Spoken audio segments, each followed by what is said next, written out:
Dear students, आज मैं आप लोग को इंस्पायर स्कॉलरशिप के बारे में बताने जा रहा हूँ। उसमें एक डॉक्यूमेंट अपलोड करना होगा जो कंटिन्यूअस बीएससी तथा एमएससी के लिए है। जो स्टूडेंट पिछले साल इस स्कॉलरशिप को फिल कर चुके हैं, वो अपना रिजल्ट तथा वहाँ पर परफॉर्मेंस सर्टिफिकेट कैसे लोड करेंगे, इसके बारे में जानते हैं। तो सबसे पहले हमने होम पेज ओपन करने के लिए गूगल पर सर्च किया है इंस्पायर स्कॉलरशिप। यहाँ पर बहुत सारे आइटम दिखाई दे रहे हैं। इसमें हम लोग होम पेज को ओपन कर रहे हैं। होम पेज पर बहुत सारे वो वेबसाइट ओपन हो गई, इसमें बहुत सारा मेनू दिखाई दे रहा है। जैसे यहाँ पर अबाउट अबाउट डीएसटी, यानी इसके बारे में क्या है, defence science and department of science and technology के बारे में दिया हुआ है। इंस्पायर स्कीम के बारे में यहाँ पर दिया गया है। इसमें कई प्रकार की स्कीम है जिसको हम देख सकते हैं।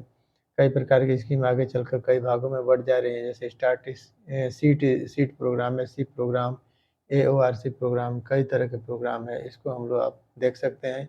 इसके बाद F and Q frequently asked and question answer यहाँ पर दिया गया है। इसमें भी आप देख सकते हैं।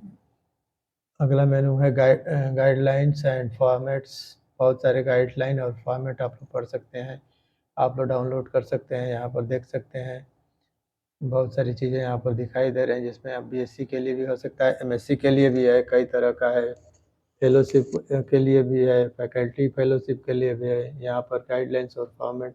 इसके बाद दूसरा टैब में आते हैं registration in research exposure training programme.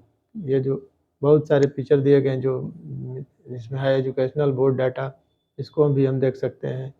इसमें हम लोग अपना अपना स्टेट सेलेक्ट करके बोर्ड के बारे में और रजिस्ट्रेशन नंबर डालकर हम उसका पूरा डिटेल देख सकते हैं, कर सकते हैं। तो रजिस्ट्रेशन नंबर डालने पर ही पूरा डिटेल आ जाएगा।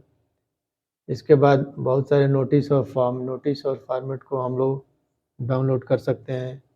और इसके बाद नोटिस बोर्ड पर हम लोग जा सकते हैं। नोटिस बोर्ड में क्या क्या होता है, बहुत सारी चीज़ें होती हैं। कॉन्टैक्ट अस में इसके बारे में पूरा दिया हुआ है, कहाँ पर इसका डिवीज़न क्या है, एड्रेस क्या है, कौन कौन सी स्कॉलरशिप, कौन कौन सी फैकल्टी कैसे किसके द्वारा गवर्न हो रही है। इसमें टाइमिंग दी गई है। चलिए हम फिर से चलते हैं होम पेज पर। होम पर आते हैं। अब हमको क्या करना है, हम यहाँ पर देखिए अनाउंसमेंट में देखिए इंटर्नशिप के बारे में यहाँ पर पूरा अनाउंसमेंट किया गया है। कई तरह की अनाउंसमेंट है। जो ग्रीन अनाउंसमेंट है वो रनिंग कर रहे हैं। यहाँ पर स्कॉलरशिप के बारे में दिया है। कॉल फॉर स्कॉलरशिप के बारे में दिया गया है, कब तक डेट है, कब तक क्या रिजल्ट है। फेलोशिप के बारे में दिया गया है, फेलोशिप में कौन सा सेक्शन है, कौन सा फेलोशिप है, कौन सा कंसोलिडेशन है।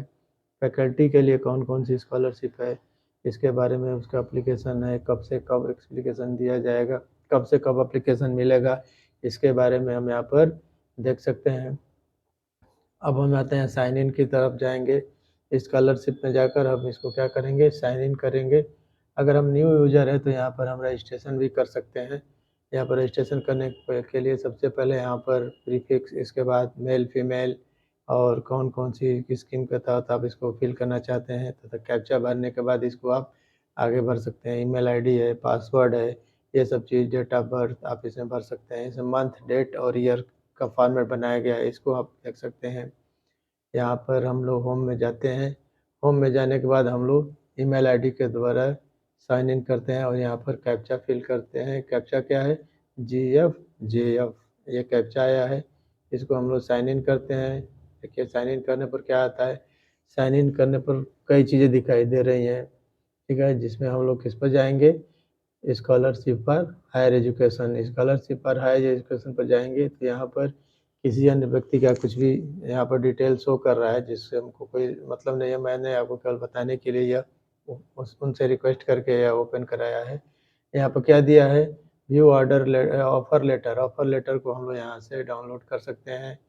प्रिंट एप्लीकेशन फॉर्म जो जो हमने फिल किया है उसको प्रिंट कर सकते हैं। बैंक डिटेल यहाँ पर दिखाई दे रहा है, बैंक डिटेल हम यहाँ पर देख सकते हैं, ठीक है। यहाँ पर बैंक का नंबर, इसके बाद IFSC कोड और मैं बैंक पासबुक कार्ड यहाँ पर लोड किया गया है। आधार नंबर यहाँ पर है, आधार की कॉपी यहाँ पर अपलोड की गई है। ये सारा चीज़ हम लोग देख सकते हैं। इसमें बैंक डिटेल है, IFSC कोड है, पासबुक है। इसके बाद document for BSc and MSc, यहाँ पर हम लोगों को MSc या BSc में अगर फर्स्ट ईयर है या सेमेस्टर वाइज है, तो हम इसको फर्स्ट ईयर में सेट करके मार्कशीट यहाँ पर अपलोड करने के लिए हम यहाँ से, अगर आप मार्कशीट आप रखे हैं तो यहाँ से मार्कशीट को अपलोड कर देंगे। और यहाँ से एक चीज़ और अपलोड करना पड़ेगा, performance report for continuous BSc और एमएससी। इसके अलावा और भी यहाँ पर कोई ऑप्शन अगर आप है तो आप जोड़ना चाहते हैं, यहाँ से आप इसको अपलोड कर सकते हैं, नहीं तो इसको मिटा दीजिए। हम यहाँ पर क्या करेंगे, सबमिट पर क्लिक करेंगे तो यहाँ पर सबमिट हो जाएगा। परफॉर्मेंस रिपोर्ट डाउनलोड करने के लिए हम यहाँ पर डाउनलोड कर रहे हैं। यहाँ से हमने परफॉर्मेंस रिपोर्ट डाउनलोड किया। अब इसको खोल कर देखते हैं तो कैसा दिखाई दे रहा है। देखिए यहाँ पर परफॉर्मेंस रिपोर्ट के लिए सबसे पहले IVR नंबर, ये इंस्पायर प्रोग्राम के अंतर्गत आ रहा है, department of science and technology. Performance report को हम लोग यहाँ पर फिल कराएंगे। फिल करके यहाँ पर सबसे पहले IVR नंबर डालेंगे, जो आपने रजिस्ट्रेशन कराया वो नंबर मिला होगा। आप इसमें अपना नाम फिल करेंगे। इसके बाद फादर्स नेम फिल करने के बाद नीचे कॉलेज का नाम, यूनिवर्सिटी का नाम, इंस्टीट्यूशन का नाम आप यहाँ पर डाल सकते हैं। इसमें आपका ईयर लिखना पड़ेगा, जैसे 2022, 23 ऐसे आप जो भी लिखना चाहें आप लिख सकते हैं। यहाँ पर आपको सिग्नेचर स्कूल के द्वारा या कॉलेज के द्वारा, इंस्टीट्यूट के द्वारा कराना पड़ेगा। इसके बाद यहाँ पर डेट लिखेंगे। डेट लिखने के बाद यहाँ पर प्लेस, कहाँ पर हमारा प्लेस है, कैसे हम लोग मतलब अपने जगह का नाम हम लोग यहाँ पर लिख सकते हैं। ठीक है, ये पूरा का पूरा फॉर्मेट आप इसको प्रिंट आउट कराकर और जब साइन और पूरा फिल कर देंगे तब जाकर आप इसको उस पर अपलोड कर सकते हैं। यहाँ पर अपलोड का ऑप्शन दिया हुआ है, इस पर हम लोग अपलोड करेंगे। इस पर क्लिक करेंगे तो यह ब्राउज़र ओपन होगा। यहाँ ब्राउज़र ये विंडो ओपन होगा। इसमें हम लोग वो जो डॉक्यूमेंट लिए हैं उसको स्कैन करके रखे रहेंगे, उसको यहाँ से अपलोड कर देंगे। ठीक है, ये देखिए बीएससी और एमएससी दोनों के लिए है। इसमें एक है कि 1 MB तक ही डाटा हम लोग इसमें रख सकते हैं पीडीएफ फॉर्मेट में। वो भी किस में रहेगा, पीडीएफ फॉर्मेट। मार्कशीट वगैरह है तो अगर सेमेस्टर वाइज है तो उसको फाइनल 1 ईयर का जो मार्कशीट होगा उसको हम लोग पीडीएफ बनाकर और फिर हम लोग उसको क्या करेंगे, अपलोड कर सकते हैं। या हम लोग उसका साइज़ 1 MB, इससे ज़्यादा नहीं होना चाहिए। यदि हमने यहाँ पर 2 सेलेक्ट कर लिया तो यह हम लॉग आउट हो गए। लॉग आउट क्यों हो गए, क्योंकि हमारे पास 2 का तो डॉक्यूमेंट है नहीं, क्योंकि वो पुराना रिकॉर्ड में आएगा। हम फिर इसको साइन इन कर रहे हैं। साइन इन करने के बाद देखिए क्या दे रहा है, यहाँ पर एरर दिखा रहा है। ठीक है, हम क्या करेंगे, फिर से लॉगिन करेंगे। यहाँ पर लॉगिन कर रहे हैं, फिर से दोबारा कैप्चा डाल रहे हैं। कैप्चा जो आपको दिखाई देगा KSJF, कैप्चा हमने डाला और साइन इन किया। साइन इन करने के बाद फिर से हम किस पर जाएंगे, स्कॉलरशिप फॉर हायर एजुकेशन, इस पर जाएंगे।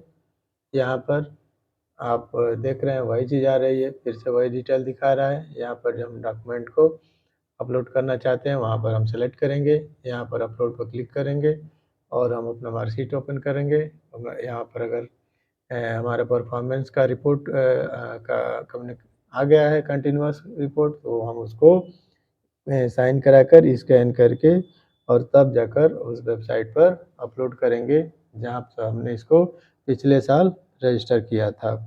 इसमें हम लोग सारा डिटेल डाल चुके हैं, बस यही चीज़ हमारा बचा हुआ है। लेकिन इसमें एक ये है कि सेल्फ अटेस्टेड मार्कशीट होनी चाहिए। बीएससी तथा एमएससी किसी भी क्लास का एनुअल या सेमेस्टर एग्जामिनेशन की मार्कशीट सेल्फ अटेस्टेड की फ़ोटोकॉपी हमको इसमें लगाना है, तब जाकर हम किसी